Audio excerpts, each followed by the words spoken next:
오늘은 나사렛 사람이라 칭하리라 하심을 이루려 하심이라 라는 제목으로 구약성경 인용 세 번째 말씀을 드리겠습니다. 이 마태복음 2장 23절을 보면 나사렛이란 동네에 와서 사니 이는 선지자로 하신 말씀에 나사렛 사람이라 칭하리라 하심을 이루려 하심이라. 한 선지자가 아니라 복수의 선지자를 의미하는데 메시아의 탄생에 대해서 많은 선지자들이 예언을 했던 것입니다. 미가, 이사야, 스가랴, 아모스, 호세아, 다니엘, 에스겔 등이 예언을 했습니다. 먼저 미가 선지자가 한 말을 보면은 미가 4장 1절에서 2절을 보면 끝날에 이르러는 여호와의 전이 산들의 꼭대기에 굳겠으며 작은 산들 위에 뛰어나고 민족들이 그리로 몰려갈 것이라. 곧 많은 이방인들이 가며 이르기를 오라 우리가 여호와의 산에 올라가서 야곱의 하나님 전에 이르자. 그가 그의 도를 가지고 우리에게 가르칠 것이니라. 우리가 그의 길로 행하리라 하시리. 이는 율법이 시온에서부터 나올 것이요 여호와의 말씀이 예루살렘에서부터 나올 것임이라. 미가는 메시아 왕국을 예언했습니다.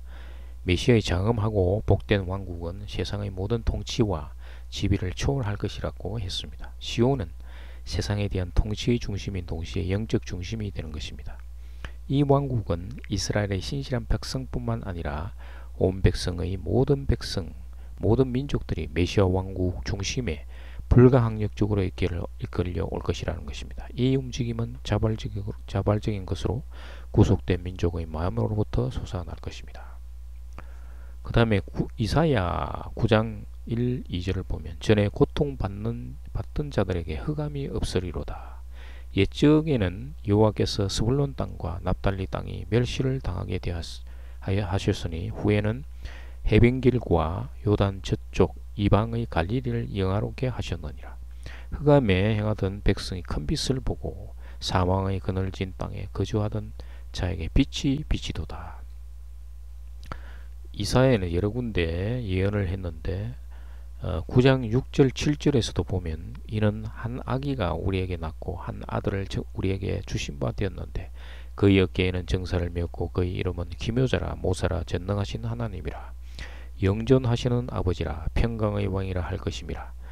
그 정사와 평강의 더함이 무궁하며 또 다윗의 왕자와 그의 나라에 군림하여 그 나라를 굳게 세우고 지금 이후로 영원히 정의와 공의로 그것을 보존할 것이라. 만군의 여호와의 열심히 이루시리라.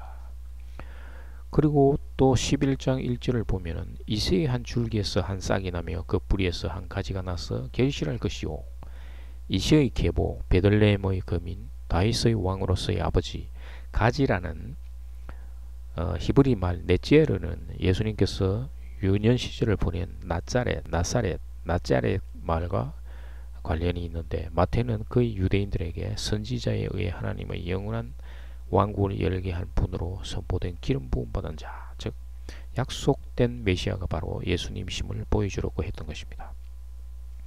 따라서 가지와 나사렛이라는 히브리 단어들 사이에 유사성이 있을 것입니다. 나사렛이 가지마을 혹은 가지성읍임을 의미한다고 이해할 수가 있는 것입니다.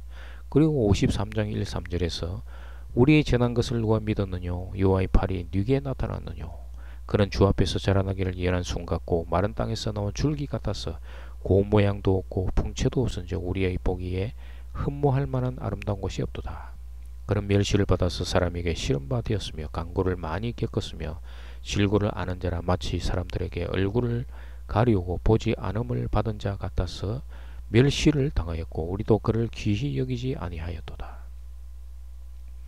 그 다음에 스가랴 선지자인데 스가랴 9장 90절을 보면 시온의 따라 크게 기뻐할지어다 예루살렘의 따라 즐거이 부를지어다. 보라 내 왕이 내게 임하시나니 그는 공의로우시며 구원을 베푸시며 겸손하여서 나귀를 타시나니 나귀의 작은 것 곧 나귀 새끼니라. 내가 에브라임의 병거와 예루살렘의 말을 끊겠고 전쟁하는 활도 끊으리니 그가 이방 사람에게 화평을 전할 것이요 그의 통치는 바다에서 바다에까지 이루고 유브라데 강에서 땅 끝까지 이르리라.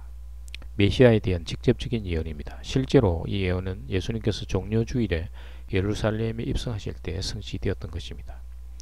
그 다음에 아모스 9장 11절에서 12절을 보면 그날에 내가 다윗의 무너진 장막을 일으키고 그것들의 틈을 막으며 그 허물어진 것을 일으켜서 옛적과 같이 세우고 그들이 에돔의 남은 자 내 이름으로 일컫는 만국을 기업으로 얻게 하리라. 이 일을 행하시는 여호와의 말씀이니라. 마지막 때에는 이방인들도 하나님의 기업을 소유하게 되는데 가장 가까운 민족 에돔에서부터 가장 먼 곳의 기업이 하나님을 통해서 기업을 얻게 된다는 말씀입니다. 호세아 6장 1, 2절을 보면 오라 우리가 여호와께로 돌아가자. 여호와께서 찢으셨으나 우리를 낫게 하실 것이요 치셨으나 우리를 싸며 주실 것이기 때문이다. 여호와께서 이틀 후에 우리를 살리시며 사흘 만에 우리를 일으키실 것이니 우리가 여호와의 앞에 설 것이라. 이 부분은 죽은 자의 부활에 대한 암시를 나타낸다고 할 수가 있을 것입니다. 다니엘 9장 24절 26절을 보면 내 거룩한 내 백성과 내 거룩한 성을 위하여 이른 이래를 기한으로 정하였나니 허물이 그치며 죄가 끝나며 죄악이 용서되며 영원한 의가 드러나며 환상과 예언이 응하며 또 지극히 거룩한 이가 기름 부음을 받으리라. 그러므로 너는 깨달아 알지어다. 예루살렘을 중건하라는 영이 날 때부터 기름 부음 받은 자 곧 왕이 일어나기까지 7이레와 62이레가 지날 것이요 그 곤란한 동안에 성이 중건되어 광장과 거리가 세워질 것이며 62이레 후에 기름 부음을 받은 자가 끊어져 없어질 것이며 장차 한 왕의 백성이 와서 그 성읍과 성소를 무너뜨리려니와 그의 마지막은 홍수에 휩쓸린 같을 것이며 또 끝까지 전쟁이 있으리니 황폐할 것이 작정되었느니라. 71회에 대한 것으로 여러 해석들이 있습니다. 그 다음에 에스겔 9장 4절 6절을 보면 여호와께서 이르시되 너는 예루살렘 성읍 중에 순행하여 그 가운데 행하는 모든 가증한 일로 말미암아 탄식하며 우는 자의 이마에 표를 그리라 하시고 그들에 대하여 내 귀에 이르시되 너희는 그를 따라 성읍 중에 다니며 불쌍히 여기지 말며 긍휼을 베풀지 말며 쳐서 늙은 자와 젊은 자와 처녀와 어린이와 여자를 다 죽이되 이마에 표 있는 자에게는 가까이 하지 말라. 내 성소에서 시작할지니라 하시매 그들이 성전 앞에 있는 늙은 자들로부터 시작하더라. 성경학자들에 의하면 이마의 표는 예수 그리스도의 십자가를 예표하고 있다고 합니다. 이 표를 받은 무리만 심판에서 제외된다고 되어진다는 약속은 그리스도의 구속사역과 연관되어집니다. 이는 요한계시록에서 이르되 우리가 우리 하나님의 종들의 이마에 인치기까지 땅이나 바다나 나무들을 해하지 말라 하더라 라는 요한계시록 7장 3절에서도 비슷한 점을 볼 수가 있는 것입니다. 이상과 같이 선지자들의 말을 종합해 볼 때 이사야가 한 말에 나사렛이라는 말이 가장 근접하고 있습니다. 나사렛 사람이란 표현은 예수님께서 관심을 가질 만한 인물이 아니라는 것입니다. 미가 5장 2절에서 성경이 지목한 베들레헴과는 거리가 먼 한 번도 구약의 주목을 받지 못했던 동네인 나사렛 사람이라 칭함을 받는다는 것입니다. 예수님께서 베들레헴에서 나셨음에도 불구하고 나사렛 사람이라 칭함을 받게 된 이유에 대해서 마태복음에서는 예수님께서 여러가지 역경과 위험들을 피하는 과정에서 천사의 말을 통해서 나사렛이라는 동네에 도착하여 살게 된 것처럼 기록하고 있습니다. 여기서 옛사람의 터전인 나사렛과 새로운 호적지 베들레헴이 대비됩니다. 나사렛은 예수님이 태어난 곳이 아니라 요셉과 마리아가 살던 곳입니다. 육으로 비롯된 삶의 터전이라는 것입니다. 그러나 베들레헴은 예수님이 탄생하셨고 호적이 등록된 곳입니다. 굳이 대비를 하자면 나사렛은 육적인 옛사람, 베들레헴은 영적인 새사람 것으로 대비를 할 수가 있겠습니다. 십자가에서 대속을 위해 죽어야 하는 예수님의 모습은 나사렛 예수님이었습니다. 그리고 부활하신 그리스도는 베들레헴에서 태어나신 그리스도를 상징한다고 이야기를 할 수가 있는 것입니다. 감사합니다.